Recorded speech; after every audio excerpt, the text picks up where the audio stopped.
Est-ce que ça vous est déjà arrivé au practice avec votre driver réglable, si vous en avez un, mais la plupart d'entre vous, je pense, en ont un parce que ça fait un peu plus de 10 ans que ça existe, de vous amuser sur le practice et de vous dire tiens, ça serait marrant si je bougeais un petit peu et que j'essayais d'augmenter le loft de mon driver, ou alors de le diminuer parce que j'en ai marre de créer des ballottes. Aujourd'hui, dans cette vidéo, j'aimerais vous démontrer l'influence en fait d'un driver réglable et ce qu'on vous cache la plupart du temps. Salut, je me présente, je m'appelle Ma et je suis enseignant de golf en région parisienne. Si vous avez besoin d'un cours de golf, ça sera avec grand plaisir de vous accueillir dans cette structure indoor située à Igny ou au golf de Forges-les-Bains dans le 91. Et si vous n'avez pas la chance d'être proche de chez moi, sachez que j'ai créé des formations aussi en ligne pour vous aider à progresser dans le golf. Vous avez tous les liens dans la description de la vidéo. Bon alors, ces drivers réglables, est-ce qu'ils sont vraiment réglables à se dire je peux gagner du loft, je peux perdre du loft par magie? Eh bien, désolé de vous annoncer que ça ne marche pas comme vous le pensez. Donc le truc c'est quoi? On a un driver réglable, on se dit bon, il est à 9 degrés, j'aimerais bien le mettre à 10,5. Donc qu'est-ce qu'on va faire? On va prendre le truc là, et on va commencer à tourner le shaft et on va le mettre en trajectoire haute ou higher ou plus 2, ça dépend de votre bague ici. On peut plus ou moins gagner du loft, mais en fait ça fonctionne pas comme vous le pensez. Il n'y a pas de loft magique qui se crée parce que j'ai tourné le shaft de cette façon-là. En fait, ce qui change quand vous bougez votre bague et votre tête de driver, ça augmente mécaniquement pas du tout le loft. La seule chose que ça va influencer, ça va être l'orientation de votre face de club. Parce que si on y réfléchit un peu, mécaniquement, si on voulait bouger le loft sans bouger l'orientation de la face, il faudrait que le shaft en fait, il puisse se tordre plutôt dans ce sens-là, ce qui va nous permettre en fait, si on imagine le truc, je tords mon shaft et là je vais pouvoir gagner du loft effectivement sans bouger la face de club. Si je commence à faire ça avec mon shaft et ma tête de club, ça va augmenter le loft. Et c'est pas du tout ce que nous proposent les fabricants actuels jusqu'à preuve du contraire. Ce que nous proposent les fabricants, c'est plutôt de tourner la bague du driver pour plus ou moins orienter la face de club à droite ou à gauche de votre cible, ce qui va du coup influencer sur l'orientation de votre face, mais pas du tout sur le loft. J'ai un petit outil ici qui est un outil qui me permet en fait de mesurer le loft du club. Je vais me rapprocher de la caméra pour vous expliquer un peu tout ça. Ce qu'on va faire les amis, regardez, je vous présente, je vous montre le fameux super driver de chez TaylorMade, voilà, sponsor TaylorMade de Super Sim 2 qui est en standard à 9 degrés. Et donc, comme je vous ai dit, j'ai une petite machine qui me permet de mesurer le loft du driver et je vais vous démontrer que augmenter soi-disant le loft par la bague n'influence absolument pas le loft. Donc ce qu'on va faire, c'est qu'on va le mettre en standard déjà dans un premier temps. Donc je suis là, clac, il est calé du coup sur sa bague standard à 9 degrés et on va mesurer le loft. Donc là je viens de caler mon petit outil pour mesurer le loft du club. Donc là ce que vous pouvez voir finalement, c'est ici le loft. Vous pouvez voir que le loft du driver est du coup à 9 degrés comme indiqué par le fabricant. Ici qu'on voit le loft du driver, donc là je suis en standard, je suis à 9 degrés. Très bien, maintenant ce qu'on va faire, c'est qu'on va retirer cet outil et je vais le mettre, du coup peu importe, je vais peut-être le mettre en lower, donc soi-disant pour baisser le loft du club. Donc si la bague veut bien rentrer, voilà, je suis en lower, je recommence le processus, je remets mon petit outil, donc là je suis en lower et on va regarder ce qui se passe au niveau du loft. Le loft, lui, il n'a absolument pas bougé. Donc, malheureusement, ce que ça veut dire, c'est que ça ne modifie absolument pas le loft, mais ça modifie un autre paramètre qui va du coup influencer le loft. Et c'est ça que j'ai envie de vous démontrer dans cette vidéo. Donc, revenons à nos moutons. Maintenant qu'on a démontré que orienter notre bague ne nous permettait pas de gagner ou de perdre du loft, qu'est-ce que ça influence? Comme je l'ai dit tout à l'heure dans le début de la vidéo, ça influence finalement l'orientation de votre face de club, ce qui va mécaniquement influencer aussi le loft du club. Donc, je m'explique. Regardez, on va faire un petit test. Donc, je vais le mettre en standard. Ok. Donc là, je suis en loft standard. Je prends mon grip et regardez ce qui se passe. Donc, je prends mon grip de d'habitude.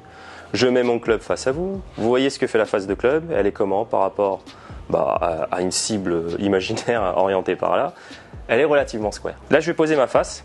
Donc, par rapport à la baguette, comme vous pouvez voir, quand je m'organise sur un loft standard, la face de club est orientée en direction de la cible. Il n'y a pas du tout de problème.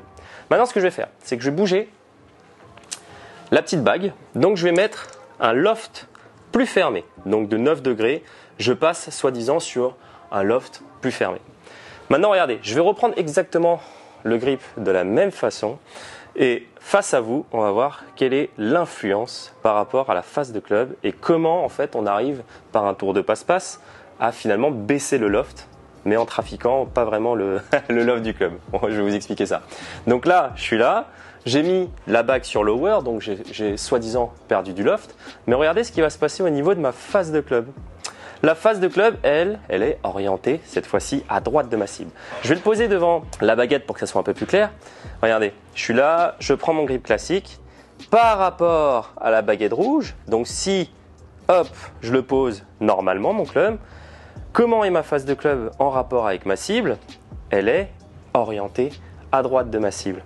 Et c'est ça la petite subtilité, c'est que si vous mettez un loft plus bas, mécaniquement, ça va orienter votre face à droite. Et si vous gardez à l'adresse et que vous ne changez rien, bah malheureusement, mon driver, il reste quand même à 9 degrés, mais avec une face qui est ouverte à droite. Donc, le petit tour de passe-passe pour finalement fermer cette face de club et pour perdre ce loft, il faut que je change l'orientation de ma face de club et que par cette face ouverte, je revienne sur une face plus square, ce qui va mécaniquement, en fermant un petit peu ma face, en l'orientant à gauche, me faire perdre du loft. Donc là, vous voyez, je suis normal, ma face est un petit peu à droite par rapport à la cible, et par le fait que je tourne le club et que je le remette en direction de la cible, c'est à ce moment-là que mon loft se ferme. Et c'est par ce petit tour de passe-passe d'orientation de face à droite qui fait que vous allez pouvoir perdre du loft sur votre driver, parce que du coup je suis obligé de la remettre un peu plus square si je ne veux pas envoyer des balles à droite. Maintenant regardez la même chose, hein. Je vais mettre du coup cette fois-ci clac le driver sur higher, donc je veux des balles plus hautes. Donc là regardez ce qui se passe, je refais le même processus, je reprends mon grip et là clac je me pose face à vous et malheureusement ma face de club elle fait quoi? Elle s'oriente à gauche. Je vous le montre devant la baguette rouge. J'ai pas bougé le grip, je me positionne devant la baguette rouge. Et là, je pense que ça se voit à l'adresse. En rajoutant, soi-disant, du loft au driver, malheureusement, vous avez vu que ma face de club, à l'adresse, elle, mécaniquement s'oriente à gauche. Et c'est le même tour de passe-passe qu'avec la face ouverte à droite. Donc là, j'ai une face qui est fermée. Donc j'ai une face de club orientée à gauche. Pour gagner ce loft, il va falloir que je fasse quoi au niveau de l'adresse?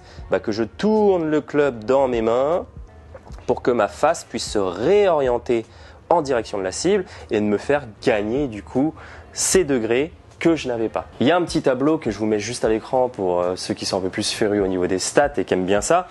Mais en gros, le ratio orientation face de club à droite ou à gauche par rapport à la fermeture ou l'ouverture que cela implique sur le loft aura un ratio différent en fonction du lie de votre driver. Donc je ne les connais pas tous par cœur, je ne les ai pas appris, mais vous avez le tableau sous les yeux.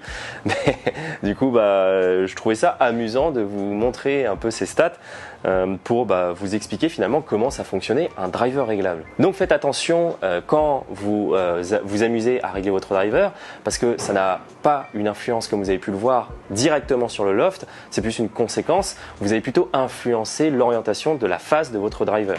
Donc pour récapituler, plus vous allez essayer de gagner du loft, donc plus vous allez régler votre bague sur une balle, on va dire balle plus haute pour avoir un loft plus haut, plus votre face de club va s'orienter à gauche de votre cible. Donc par conséquent, mécaniquement, il va falloir que vous redressiez votre face pour la remettre square par rapport à l'impact. Et à l'inverse, plus vous allez vouloir diminuer le loft de votre driver, plus la face, elle va s'orienter mécaniquement à droite de la cible. Donc il va falloir que vous compensiez en ramenant la face un petit peu vers la gauche. C'est cette mécanique qui fait que votre loft augmente ou rétrécit. Petit conseil pour ceux qui ont une tendance à slicer, comme je le sais que c'est la plupart des amateurs qui ont cette tendance, si vous avez bien suivi la vidéo, mais me permets de vous le dire quand même, je vous conseillerais plutôt d'essayer d'augmenter, enfin si vous avez un driver réglable, d'essayer avec un loft du coup plus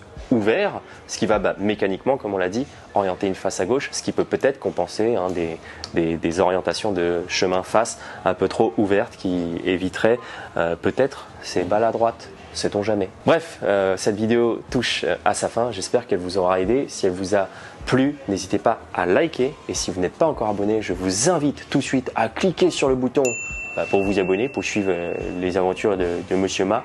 Et quant à moi, je vous souhaite un très bon golf à tous et je vous dis à la prochaine. Allez, ciao!